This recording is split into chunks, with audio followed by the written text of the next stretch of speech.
for fast, cheap, and reliable Madden 21 Ultimate Team coins. Make sure you guys go check out my sponsor, Easy Mutt. Use code VENOM at checkout for 5% off.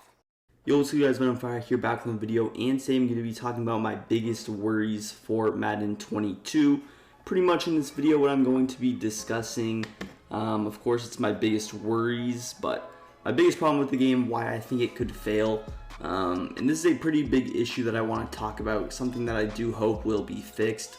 But really it just comes down to things being balanced, and it's really an unfixable thing in regards to the player movement of the game. So what I want to talk about is going to be the defensive player movement. Now this kind of gets thrown under the rug a little bit, and it just gets completely overshadowed by the offensive player movement. Now of course, everybody is more concerned with offense. You need a little bit more control. You're controlling more players on offense. Defense, you're usually really just controlling your user. But defensively, I'm just going to go through every single sub point as well with this. So let's pull up a little bullet point list. I'm going to start out with the pursuit angles. The pursuit angles in this game are pretty bad from the CPU. They just do not pursue the ball at the right angles. And of course, since they are moving so slow, I feel like the acceleration is a little bit different between players, especially considering the fact that you have linebackers. It's just, even if they have the same speed, the running back's always going to have more acceleration. And it seems like if they are any steps behind, it's very difficult for you to make a play on the ball. So pursuit angles is a big issue with this, if you ask me. The next thing is just the AI tackling. AI tackling is pretty terrible. They really don't do much, and it is very easy to make them miss. So what I'm talking about with the AI tackling is, if you're controlling a running back, let's say you run a stretch to the right hand side would be this side I think on camera, but you run a stretch to the right, and let's say I have a couple linebackers filling the gap on both the outside. They're taking away that cut back up the middle off the offensive line.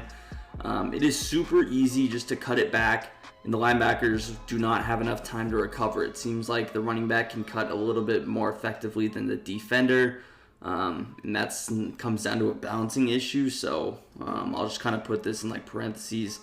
I'll talk about how the running back can cut a little bit better than the defenders, and this is always the case. Even if I have safeties at linebackers, it's the case if I am chasing a quarterback, I click off, and the defenders don't really do much with that. Or if you're using it, you just don't have as much control with the defenders as the players do on offense.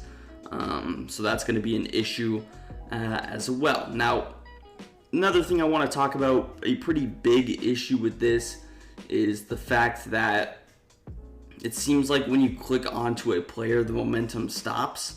So let's say user click-ons.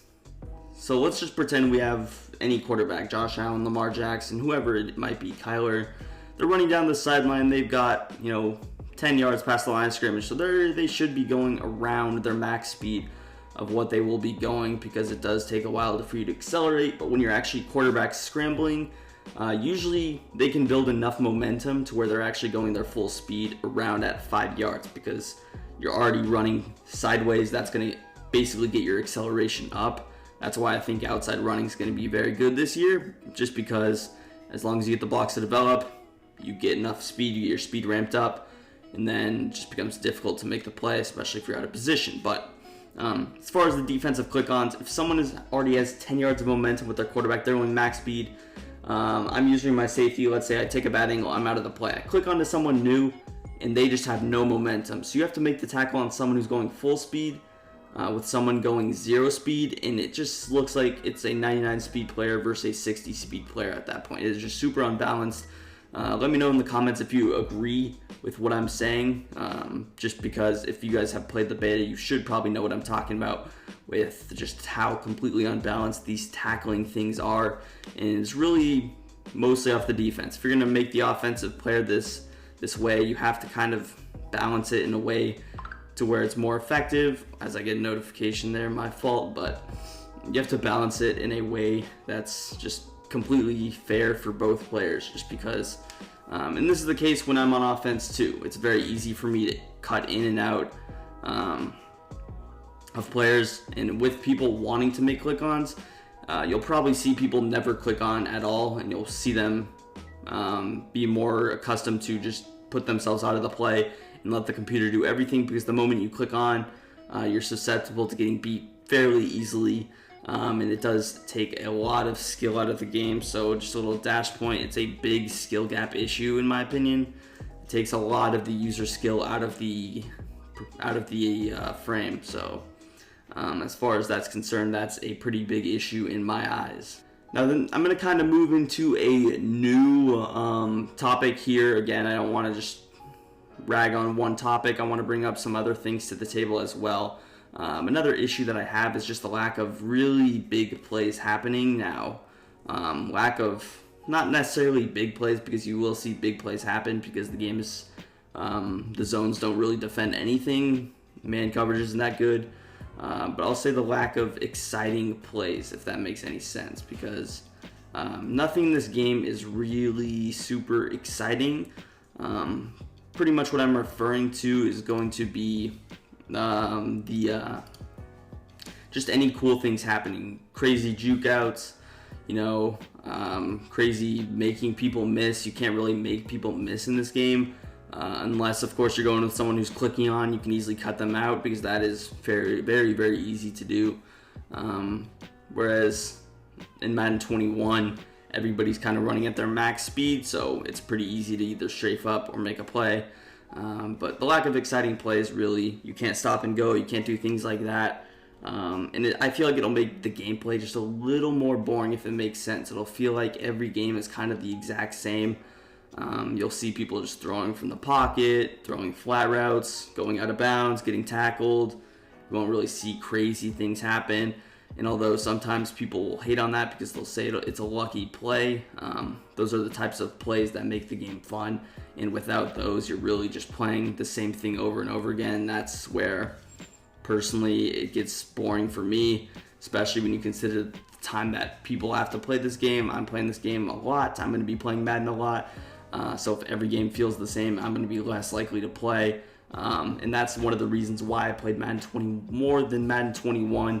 Not by videos uploaded necessarily, but I completed a lot more weekend league games. I probably have a lot more hours spent on Madden 20, just because more fun things happened, and I just feel like it was a more entertaining game to not only watch. I enjoyed watching Madden 20 a lot more, but to also play as well. I'm sure a lot of you felt the same way, although core gameplay, some of you might think Madden 21 was better, which you could definitely have an argument for that. Madden 20 was more fun to play in my eyes, even with things like the run being super overpowered. I had more fun playing it, and that's just my opinion. But the lack of exciting plays in general is a pretty big issue. A couple things that come to mind. I'm going to bring up some subtopics for this as well. It's going to be jukes, stop and goes. Of course, all this ties into the player movement as well. Just jukes, spins don't work. You won't see any hurdles work.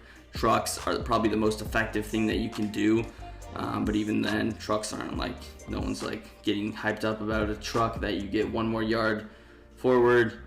People want to see you stop and go, do some cool things in the open field. You can't really do that, which brings me to kind of my next subtopic, which will be the open field running. In the open field running, it's just, especially if no one's clicked on, you won't see much happen. You'll just see you take the yards in front of you, you'll get tackled, or you'll get pushed out of bounds. So you won't see really too many people making the miss. Of course, if they're clicked on, that's where it goes down to the defensive angles. But I'm talking about if there's if you throw an open pass, like a little slant route, you have 5 yards. Let's see what you can do. You're not going to be able to make anybody miss. You probably get gang tackled, which usually would happen in that case. But again, the defensive pursuit is more so for running plays, but can also happen with defensive pass plays, depending on what happens or the QB runs out. But those are usually for running plays. But again, it can happen in the pass game as well. But open field running, you won't see much stuff happen as far as that is actually concerned. The last thing that we're going to talk about is going to be abilities. The reason that this game worries me is going to be very similar to Madden 21. In a game, you want to see multiple players used. Now, there's always going to be different metas, but what I'm saying is you shouldn't need an ability to play the game. You shouldn't need your quarterback to have escape artist to play the game like you did in Madden 20. You shouldn't need your quarterback to have gunslinger in Madden 21 like they did. And this game feels very similar to Madden 21. I don't think escape artist is really a need, which it isn't, similar to Madden 21. But gunslinger is going to be a need for you guys. And you'll see everybody in regs, at least competitively, for the Madden Classic, which I assume will be the first tournament of the year for Madden 22. You'll see everybody use the Packers, or the majority of people use the Packers that are at least throwing the football if they're running San Francisco, other teams, Raiders, but you'll see the majority of people use the Packers because you need gunslinger. You can just fit so many more tight windows. It seems like open passes are not able to be completed. And also, again, you shouldn't necessarily need things like, backfield master or tight end apprentice to be super successful, but it seems like that's going to be the case just to be, simple man coverage stuff. But more so gunslinger. There's, of course, other abilities. I haven't really dabbled into those defensive abilities as much. I haven't even really looked at them. I know D-line abilities, kind of mid. There's not really too many special defensive abilities that I've noticed. Again, I still do have to try out things, but nothing has really popped out to me. It seems like defensive abilities don't even really do that much this year that I've noticed personally, and that's just playing regs. I played a lot of regs. I've gone against a lot of different teams with a lot of different abilities at the table. The only ones I've kind of noticed are going to be those pass rush abilities, which don't even really activate that much. That's just the better ratings getting the better of the offensive linemen. So, but overall, the abilities, you shouldn't have to have gunslinger to be good. But that's going to be the case, and that's, again, a thing that worries me. It's going to lead to less creativity, more people running the exact same teams and the exact same players, which is not what you want to see in Ultimate Team. You want things to be fresh. Of course, they can put different players out, but you'll never see guys like Kyler Murray get used in regs. But that's just me. If you guys enjoyed this style of video, you want more videos like this talking about Madden 22, let me know down below in the comments section. Also, go ahead, subscribe to the channel as well. Drop a like if you enjoyed this particular video. Follow me on Twitter, link will be down below in the description, and peace. I'm out of here.